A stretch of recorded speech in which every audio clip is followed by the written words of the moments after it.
Bonjour, je vous propose dans 2 vidéos de jeter un regard sur la façon dont le roi David a exercé la justice dans 2 cas particuliers et d'en tirer les leçons pour nous, croyants, qui sommes appelés à être, selon Apocalypse 5, verset 10, des rois et sacrificateurs durant le millénium dans le royaume de Christ sur terre. Avant l'instauration de la royauté et selon l'ordre établi par Dieu, les patriarches, les chefs de tribu, les chefs de famille et les anciens exerçaient l'autorité et la justice sous le regard de Dieu. Lorsque Dieu a établi un roi sur Israël, il lui a transféré de sa dignité et l'a revêtu de son autorité. Ainsi, le roi est un intendant de Dieu sur son peuple. Cette autorité déléguée par Dieu pour gérer le peuple d'Israël mène le roi à guider le peuple tout en lui servant d'exemple, à établir sa défense et à exercer la justice en son sein. Le roi est responsable devant Dieu de cette intendance et sera jugé par Dieu à ce sujet. L'honneur d'être roi s'accompagne donc d'une grande responsabilité, en particulier en matière de justice. Par ailleurs, le roi est loin de l'Éternel, celui qui est désigné par lui. De plus, la royauté se transmet de père en fils et demeure au sein d'une même famille. Il n'y a de changement que si Dieu l'impose, comme ce fut le cas lorsqu'il transféra la royauté de Saül, benjamite, à David de la tribu de Juda. Un tel changement déclenche souvent des luttes de pouvoir, la famille régnant précédemment ne voulant pas céder le trône à la nouvelle lignée choisie. Elle représente alors un danger pour le nouveau roi. Ceci s'est vérifié de nombreuses fois dans tous les royaumes de la terre et à toutes les époques. On comprend dès lors qu'en accédant au trône, le nouveau roi se débarrasse de toute la famille du roi précédent. Le roi David n'a jamais agi ainsi, mais a dû prendre certaines mesures pour veiller à la stabilité de son royaume. Alors qu'Absalom, fils de David, fait un coup d'État et force son père à s'enfuir pour sauver sa vie, différents personnages se placent sur la route de David et l'abordent. Parmi eux, 2 hommes proches de la sphère de l'ancien roi Saül forcent David à prendre des décisions rapides. Tsiba, serviteur de Saül, puis de Méphibosheth, son petit-fils, comme on le voit en 2 Samuel 9, versets 2 et 9 et 10, et Shimei, un homme de la famille et de la maison de Saül, selon ce que rapporte 2 Samuel 16, verset 5. Je vous propose d'étudier sur 2 vidéos différentes ces 2 cas particuliers de justice provenant du roi David en lien avec sa royauté. Celui de Shimei, fils de Guéra, et celui de Méphibosheth et de Tsiba, évoqués dans le même chapitre. Notre texte principal qui couvre les 2 cas est 2 Samuel 19, versets 16 à 30. Premier cas, Shimei, fils de Guéra. Ce personnage apparaît pour la première fois en 2 Samuel 16, versets 5 à 13. David était arrivé jusqu'à Bachurim. Et voici, il sortit de là un homme de la famille et de la maison de Saül nommé Shimei, fils de Guéra.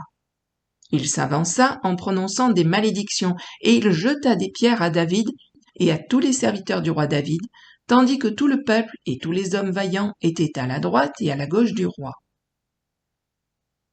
Shimei parlait ainsi en le maudissant. « Va-t'en, homme de sang, méchant homme!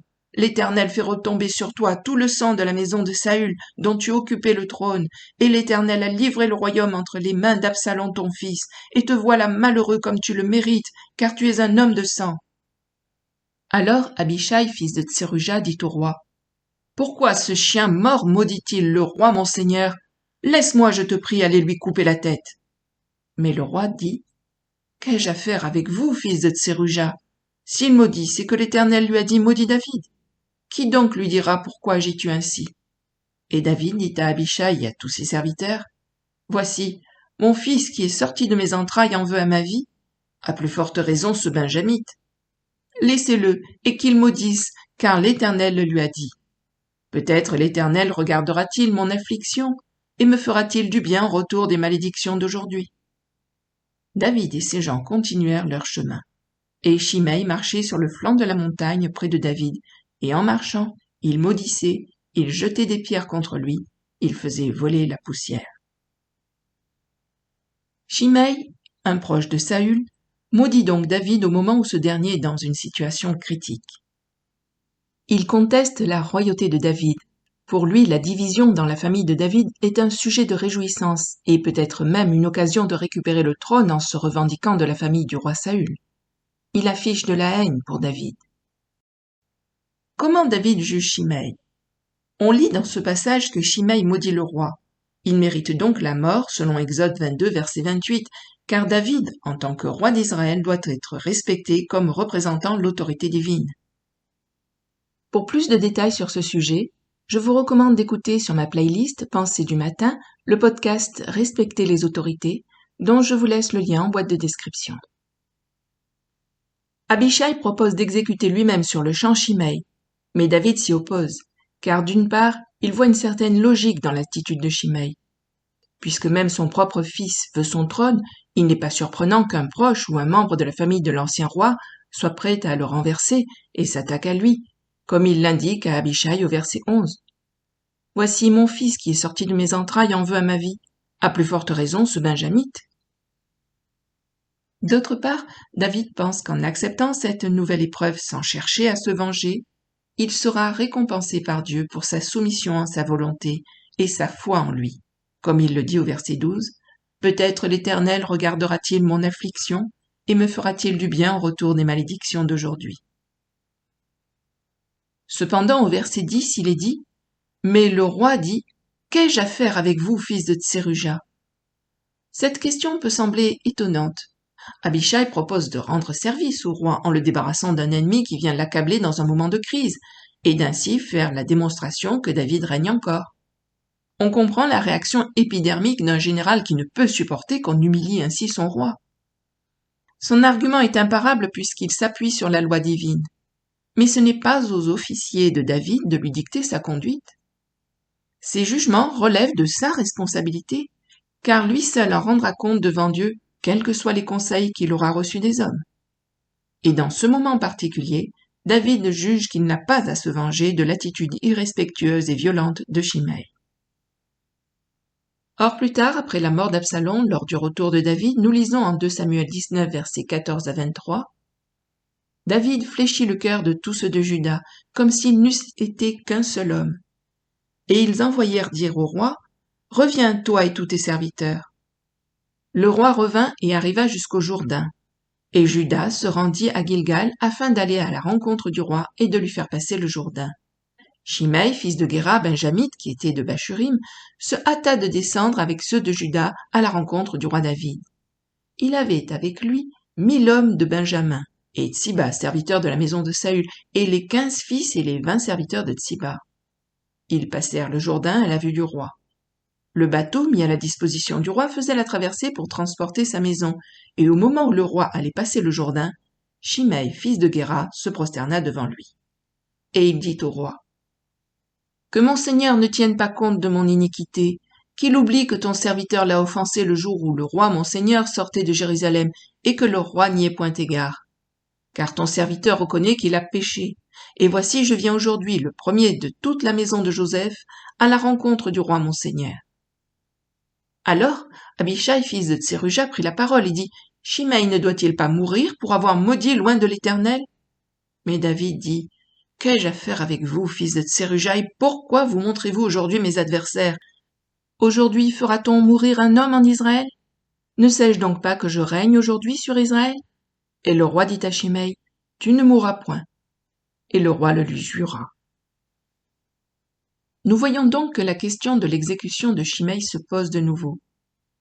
Lors du retour de David, Shimei vient, avec une troupe importante, démontrant sa puissance et sa richesse, mais il s'humilie devant le roi David, reconnaît avoir péché précédemment et lui prête allégeance. Encore une fois, Abishai donne son avis sans qu'on le lui demande et cherche à pousser David à émettre une sentence de mort envers Shimei. David reprend la même expression que la fois précédente pour rappeler à Abishai qu'il n'est pas roi à sa place. Et il ajoute, « Pourquoi vous montrez-vous aujourd'hui mes adversaires ?» En effet, les deux frères, Joab et Abishai, principaux généraux d'Israël, parlent et agissent par eux-mêmes au-delà des paroles et de la volonté du roi. Ils outrepassent leurs limites et représentent un danger pour la royauté de David, se comportant en souverain et donc en adversaire du roi.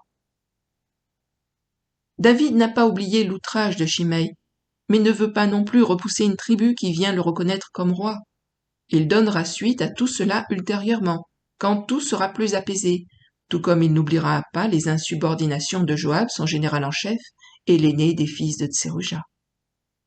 Ainsi, encore plus tard, quand David transmet sa royauté à son fils Salomon, il lui demande de régler ce qu'il n'a pas pu faire lui-même, ayant juré à Shimei de le laisser en vie.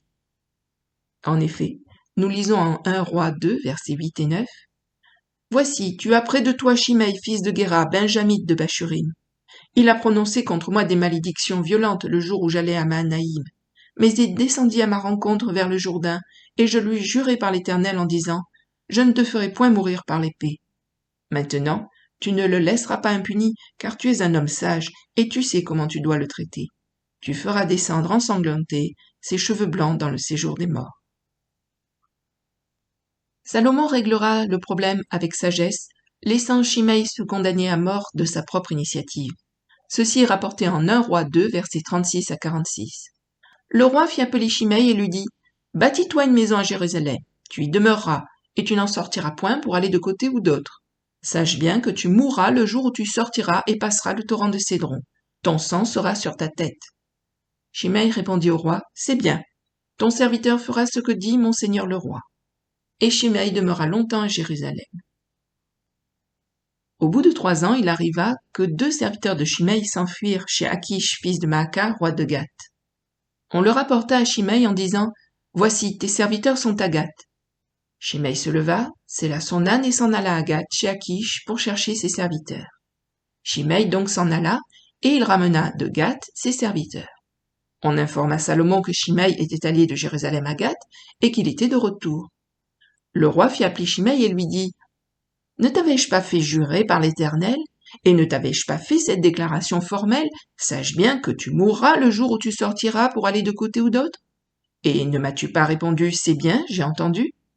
Pourquoi donc n'as-tu pas observé le serment de l'Éternel et l'ordre que je t'avais donné? » Et le roi dit à Shimei, « Tu sais au-dedans de ton cœur tout le mal que tu as fait à David, mon père. L'Éternel fait retomber ta méchanceté sur ta tête. Mais le roi Salomon sera béni et le trône de David sera pour toujours affermi devant l'Éternel. » Et le roi donna ses ordres à Benaja, fils de Jéhojada, qui sortit et frappa Shimei, et Shimei mourut. La royauté fut ainsi affermie entre les mains de Salomon. Ainsi, David fit une démonstration de justice très particulière, qui montre que tout ne se règle pas immédiatement et facilement. Régner demande du contrôle de soi, de l'humilité et beaucoup de sagesse. Le bon roi est celui qui sait distinguer les priorités et faire passer l'intérêt du royaume avant le sien, et surtout, il est celui dont le cœur est tout entier à Dieu. Dans une prochaine vidéo, nous verrons le 2e cas particulier de justice de David, l'histoire de Méphibosheth et de Tsiba. À bientôt, au revoir.